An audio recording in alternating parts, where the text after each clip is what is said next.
आगे भाई और बहनों एक और भगत है जिन्होंने अपनी आत्मकथा इस पवित्र पुस्तक ज्ञान गंगा में लिखवाई है।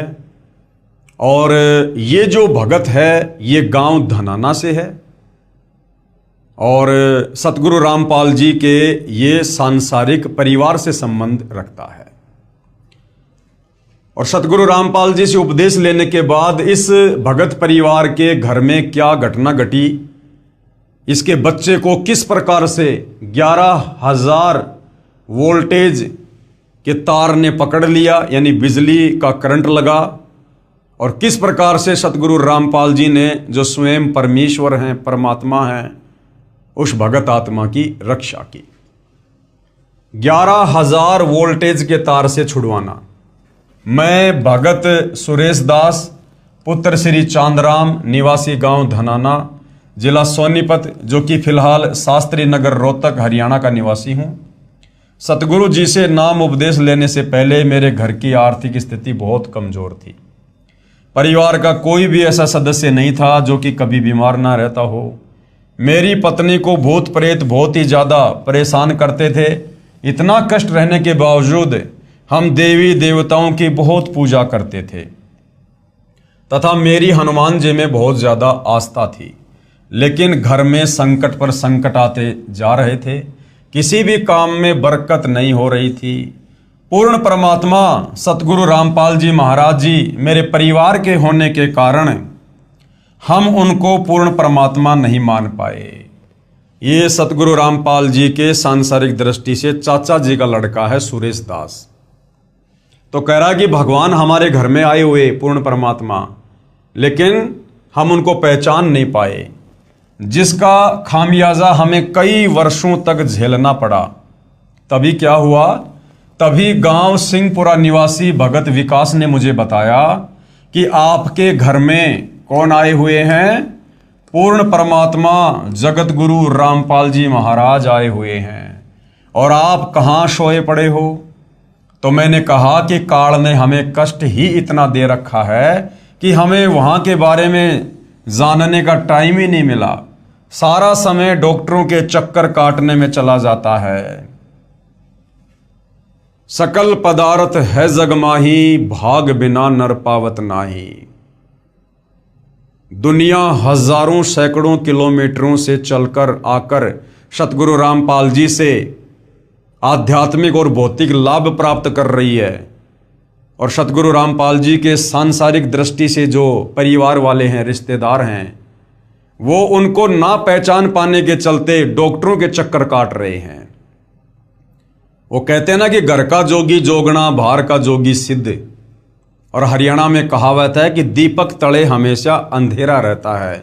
तो वो कहानी भगत सुरेश दास जी के साथ घटित हो रही थी। ऊपर से आर्थिक तंगी भी बहुत रहती है। उस भगत ने मुझे काफ़ी समझाया। पूर्ण परमात्मा की ऐसी दया हुई कि मैं सतगुरु रामपाल जी महाराज से नाम उपदेश लेने के लिए अक्टूबर 2010 में सतलोक आश्रम बरवाड़ा में पहुंचा। नाम उपदेश लेने के बाद सतगुरु जी ने अपना दया का पिटारा खोल दिया और मुझे वो सुख अनुभव होने लगे जिनका वर्णन इस जुबान से कर पाना बहुत मुश्किल है।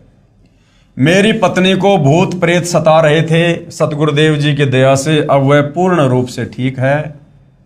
7 सितंबर 2011 को मेरा लड़का मोहित 12 साल, जो कि मेरे कहने पर मिस्त्री को बुलाने के लिए गया था, मेरा लड़का मिस्त्री के मकान की छत पर चढ़ गया तथा छज्जे पर चला गया।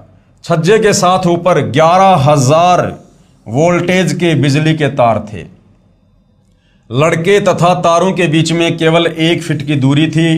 जब वह उनके नजदीक गया तो तारों ने लड़के को खींच लिया और लड़के के सिर पर तार चिपक गया। 11,000 वोल्टेज की बिजली अगर किसी को पकड़ ले, भाई और बहनों, बचना बिल्कुल नामुमकिन। तथा 1 इंच गहरा घुस गया। तार लड़के की खोपड़ी में 1 इंच गहरा घुस गया। वह मुंह जल गया और बिजली सारे शरीर में प्रवेश करके पैर के अंगूठे की हड्डी को तोड़कर निकलने लगी। उसी समय सतगुरु रामपाल जी महाराज आकाश मार्ग से आए तथा मेरे लड़के को बहुत ही चमकदार तेजोमय शरीर सहित दिखाई दिए, जैसे हजारों ट्यूबों का प्रकाश हो रहा हो। उन्होंने लड़के का हाथ पकड़कर बिजली से छुड़ाकर छज्जे पर लिटा दिया। फिर लड़के की सतगुरु जी से बहुत बातें हुई तथा जब सतगुरु जी जाने लगे तो लड़के ने पूछा कि गुरु जी कहाँ जा रहे हो? तो गुरु जी ने कहा कि बेटा मैं तेरे साथ हूं, तू घबरा मत। अब बहुत सारे तत्व ज्ञानहीन भाई बहनों को जो भक्ति और भगवान की परिभाषा से अपरिचित हैं, केवल शास्त्र विरुद्ध साधना करने के चलते जिन्हें भगवान से कोई लाभ हुआ नहीं और अंत में उन्होंने निष्कर्ष निकाल लिया कि कोई चमत्कार नहीं हो सकता, कोई भगवान नहीं है, तो उन लोगों के लिए ये सत्य कथा झूठी हो सकती है। परंतु भाइयों और बहनों, परमेश्वर जो कर सकता है वो जीव की कल्पना से बाहर होता है। सतगुरु जो चावे सो कर ही भरम पड़ो मत कोई, सेऊ धड़ पर शीश चढ़ाया पछ करी रसोई। बहुत सारे उदाहरण हैं यदि हम विचार करें। हम हनुमान जी के बारे में सुनते हैं कि जब हनुमान जी छोटे से थे, बालक थे, घुटनों के बल चलते थे, तो उन्होंने सूरज को, ये सूरज जो पृथ्वी से कई गुना बड़ा है, आग का गोला, उन्होंने सूरज को कोई फल जानकर, खाने की वस्तु जानकर और अपने मुंह में ले लिया। अब जब ये दुनिया इस बात पर यकीन कर सकती है तो ये चमत्कार तो उस चमत्कार के आगे बहुत छोटा है। फिर इस पर विश्वास क्यों नहीं होता भाई? इसलिए नहीं होता कि हमारी बुद्धि इन तत्व ज्ञानहीन धर्म गुरुओं ने संकीर्ण कर दी है। संकीर्ण, इन्होंने भगवान को निराकार साबित कर रखा है अपनी अज्ञानता के चलते। और इन धर्म गुरुओं की भक्ति करते करते किसी को कोई लाभ होता नहीं। उनका बेटा भी मर रहा है, बेटी भी मर रही है, घर में एक्सीडेंट भी हो रहा है, लेकिन दूसरा कोई ऑप्शन है नहीं, इसलिए उन्हीं की भक्ति करते रहते हैं, मरते और सड़ते रहते हैं। और जब इस प्रकार के चमत्कार उस आत्मा के साथ होते हैं, उस आत्मा के परिवार के साथ होते हैं जो पूर्ण ब्रह्म परमेश्वर सतगुरु रामपाल जी के साथ कनेक्टेड है, तो फिर उन नादान धर्म गुरुओं की संगत को विश्वास नहीं होता कि भक्ति तो हम भी कर रहे हैं, हमारे गुरु जी तो संत रामपाल जी से भी बहुत बड़े दिखाई देते हैं, हमारे गुरु जी के भक्तों की संख्या भी सतगुरु रामपाल जी के भक्तों की संख्या से कई गुना बड़ी है, और हमारे गुरु जी तो वास्तव में साधु हैं, भगवा वस्त्र, गेरवे लाल वस्त्र पहन रखे हैं, रुद्राक्ष की माला है, बड़ी बड़ी चोटी है, जटा है। सतगुरु रामपाल जी तो सिंपल तरीके से रहते हैं। तो वो सोचते हैं कि ऐसा नहीं हो सकता। भाई और बहनों, जो हम सोच नहीं सकते परमात्मा वही करता है। जहां इंसान की बुद्धि काम करना बंद कर देती है, वहां से परमात्मा का कार्य शुरू होता है। उस परमेश्वर ने मीराबाई के जहर को अमृत बना दिया, तो क्या नहीं कर सकता वो परमात्मा। जो परमात्मा भगत प्रहलाद को बचाने के लिए खंबे में प्रकट हो सकता है, उसको आकाश मार्ग से आने में क्या दिक्कत है? हम हनुमान जी की लीलाओं पर शंका क्यों नहीं करते? एक आदमी, एक व्यक्ति जो त्रेता युग में आया, जन्मा, अंजनी के गर्भ से जन्मा, वो इतने लंबे चौड़े समुद्र को कैसे आकाश मार्ग से पार कर देगा? यदि हम उनकी बातों पर विश्वास कर सकते हैं, रामायण की बातों पर विश्वास कर सकते हैं, तो फिर हम सतगुरु रामपाल जी के द्वारा जो चमत्कार उनके भक्तों के साथ किए जा रहे हैं, हम उन पर विश्वास क्यों नहीं कर सकते? क्योंकि अभी हम सतगुरु रामपाल जी की शरण से दूर हैं, और ये मन उन बातों की तरफ इंसान को ज्यादा लेकर जाता है जिनकी कथा सुनने से, जिनकी महिमा करने से हमें कोई लाभ ना हो। दुनिया रामायण का पाठ करती है, हनुमान श्री राम की कथा सुनती है, लाभ 0%, क्योंकि वो कथाएं हमें लाभ नहीं दे सकती। वो भगवान समर्थ नहीं है। उनके जीवन काल में जो चमत्कार हम मानते हैं कि उन्होंने किए, वो चमत्कार उन्होंने नहीं किए। वो चमत्कार भी पूर्ण ब्रह्म परमेश्वर कबीर देव, जो वर्तमान में सतगुरु रामपाल जी के नाम से धरती पर प्रकट हैं, इन्होंने किए, और महिमा हो गई उनकी, नाम हो गया उनका। हनुमान जी इतने समर्थ नहीं थे कि वो छलांग लगाकर और श्रीलंका चले जाएं। ये चमत्कार भी कबीर परमेश्वर जी के आशीर्वाद से, उनकी शक्ति से हुआ।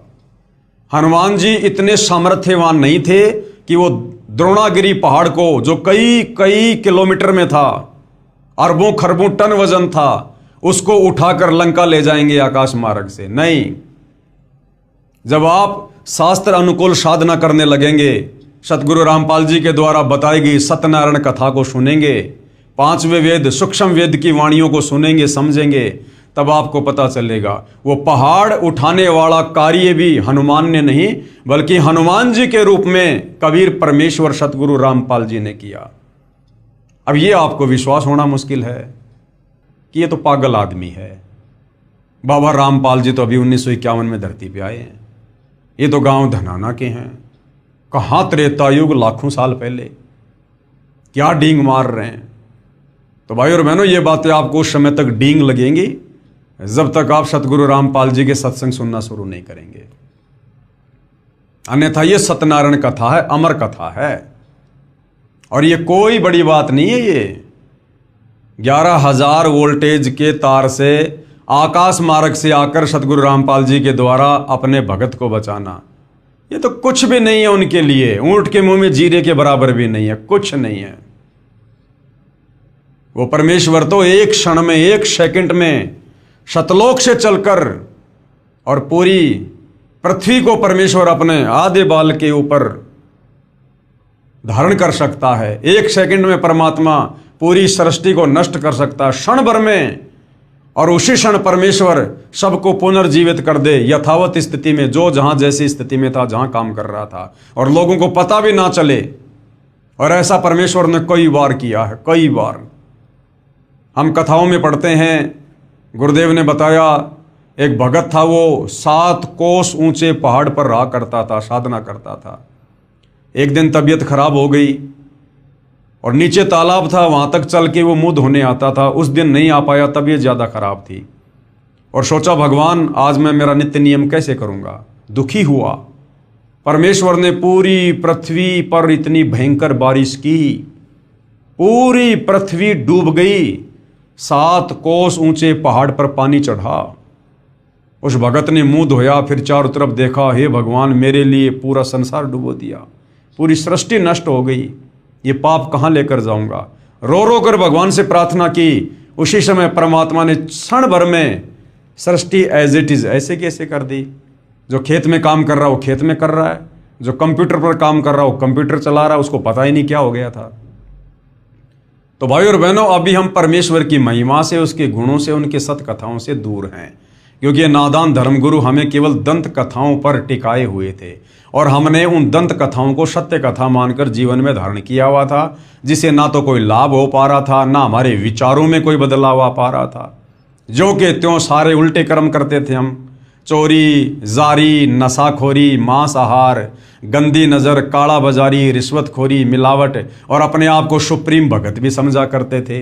लगा के लंबा सा टीका, सुबह बजा के घंटा मंदिर में अपने काम पे जाते थे, वहाँ दुनिया के चालान रिश्वत ले लेके काटा करते थे, और अपने आप को भगत भी कहा करते थे। तो भाई और बहनों, वास्तव में भगत क्या है, भक्ति क्या है, ये तो अब सतगुरु रामपाल जी की शरण में आने के बाद पता चलता है। तो ये कोई बड़ी बात नहीं है।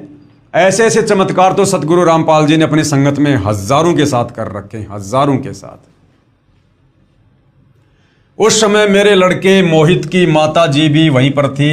उसने ये दृश्य अपनी आंखों से देखा तथा वह बहुत घबरा गई, क्योंकि लड़के के शरीर से बिजली की लपटें निकल रही थी।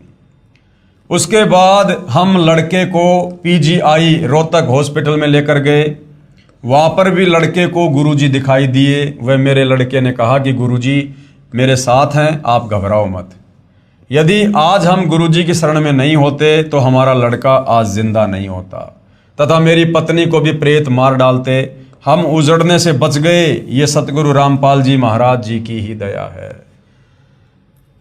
सर्व पाठकों से प्रार्थना है कि मेरी सत्य कथा को पढ़कर आप जी भी सतगुरु रामपाल जी महाराज जी की शरण में आकर अपना समय रहते कल्याण कराओ, तथा प्रारब्ध यानी भाग्य में लिखे कर्मों के कारण जो घटनाएं घटित होती हैं उनसे पूर्ण रूप से बचोगे। सतगुरु रामपाल जी महाराज के सत्संग वचनों में मैंने सुना था कि पूर्ण परमात्मा कबीर जी बंदी छोड़ हमारे सर्व पापों को नाश कर देते हैं।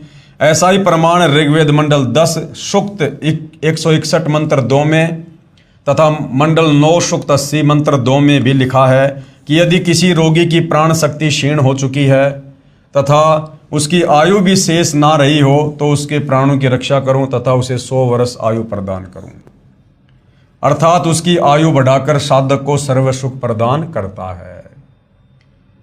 अब भाई और बहनों, दास ने 2-3 बार इसी पुस्तक में इसी बात को ये कहते हुए कि वे परमात्मा अपने भगत की आयु बढ़ा देता है, 100 वर्ष की उम्र प्रदान करता है, तो दास ने जो है ऋग्वेद की जगह यजुर्वेद बोल दिया।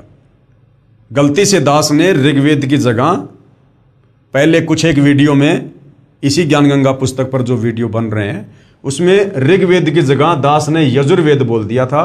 तो उसके लिए दास आप भाई बहनों से माफ़ी चाहता है, आप जी उसमें सुधार जो है वो कर लेना। सज्जनों, सतगुरु रामपाल जी महाराज ने अपने अमृत वचनों में ये भी बताया है कि प्रत्येक प्राणी अपने किए कर्मों के अनुसार ही सुख व दुख प्राप्त करता है। दुख तो पाप कर्मों का फल है तथा सुख पुण्य कर्मों का फल है। अभी तक सर्व संत आचार्य गुरु यही कहते रहे कि जो प्रारब्ध यानी जो भाग्य कर्म का भोग है वह तो प्राणी को भोग कर ही समाप्त करना पड़ता है। हे सभ्य पाठकों, सतगुरु रामपाल जी महाराज कहते हैं कि पाप कर्म से दुख होता है। यदि पाप कर्मों का नाश हो जाए तो दुख का स्वतः अंत हो जाता है। यदि भक्ति करते करते भी पाप कर्म का फल यानी दुख भोगना ही पड़े तो भक्ति की फिर क्या आवश्यकता है? फिर तो भक्ति की आवश्यकता ही समाप्त हो जाती है। 7 सितंबर 2011 को हमारे प्रारब्ध कर्म के पाप के कारण मेरे पुत्र मोहित की मृत्यु होनी थी। हमारे सतगुरु रामपाल जी महाराज जी की कृपा से परम पूज्य कबीर परमेश्वर जी ने, नहीं सुरेश जी याद करो, आपको गांव सिंहपुरा के भगत विकास ने क्या बताया था कि आपके घर में खुद पूर्ण परमात्मा आए हुए हैं। और आप यह कह रहे हो कि हमारे सतगुरु रामपाल जी ने कबीर परमात्मा के दया से, तो आप तो भाई अपने गुरुदेव को परमात्मा से अन्य दर्शा रहे हो। ऐसा नहीं है। गुरु और गोविंद दो नहीं भाई, जब तक दो समझोगे दो जग में जाई। तो सतगुरु रामपाल जी स्वयं कबीर परमात्मा जी हैं जिन्होंने हमारे पाप कर्म का नाश कर दिया तथा मेरे बच्चे की जीवन रक्षा करके आयु बढ़ा दी। यदि 7 सितंबर 2011 को प्रारब्ध कर्म के फलस्वरूप मेरा बेटा मर जाता तो हम सभी परिवार के सदस्य भक्ति त्याग देते तथा नास्तिक हो जाते, क्योंकि हमें उस समय परमात्मा का पूर्ण ज्ञान नहीं था। अब भगवान पर अत्यधिक विश्वास हो गया है। यह भी विश्वास हो गया है कि परम पूज्य कबीर जी ही परमेश्वर हैं, सतगुरु रामपाल जी ही परमेश्वर हैं और उन्हीं का नाम कबीर है। ये पाप नाशक तथा सर्व सुखदायक व पूर्ण मोक्षदायक हैं तथा सतगुरु रामपाल जी महाराज उन्हीं के भेजे हुए उनके अवतार हैं। नहीं, ये भी अभी आधी अधूरी सोच है। भगत कह रहे हैं कि अब मुझे पूरा ज्ञान हो गया, वरना उस समय मुझे ज्ञान नहीं था, मैं भक्ति छोड़ देता। अब मुझे ज्ञान हो गया, विश्वास हो गया। अब यदि ज्ञान हो गया तो आप सतगुरु रामपाल जी को और कबीर जी को अलग अलग क्यों समझ रहे हैं? तथा सतगुरु रामपाल जी महाराज उन्हीं के भेजे उनके अवतार हैं। नहीं, सतगुरु रामपाल जी स्वयं अपने अवतार हैं। ये स्वयं धरती पर अवतरित होते हैं। ये किसी कबीर के अवतार नहीं हैं, क्योंकि कबीर कभी किसी अवतार को सतलोक से धरती पर नहीं भेजता है। कबीर समर्थ है, वो स्वयं ही अवतार धारण करके पृथ्वी पर मनुष्य रूप में तत्वदर्शी संत की लीला करता है। अतः आप जी से पुनः प्रार्थना है कि अविलंब सतलोक आश्रम बरवाला में पहुंचें तथा उपदेश लेकर कल्याण कराएं। आप जी से प्रार्थना करने का मेरा उद्देश्य यह है कि मेरे जैसे दुखिया बहुत हैं, मेरी उपरोक्त आत्मकथा को पढ़कर विचार करके वे भी मेरे की तरह संकटों का निवारण करा सकेंगे तथा सुखी हो सकेंगे। ये संसार समझदा नाही, कहंदा शाम दोपहरे नू, गरीब दास ये वक्त जात है, फिर रोगे इस पैरे नू। प्रार्थी हैं भगत सुरेश दास पुत्र श्री चांदराम, शास्त्री नगर, हिसार बाईपास, रोहतक। ये इनके मोबाइल नंबर हैं। अगर किसी को किसी प्रकार की कोई शंका है तो इनसे संपर्क किया जा सकता है।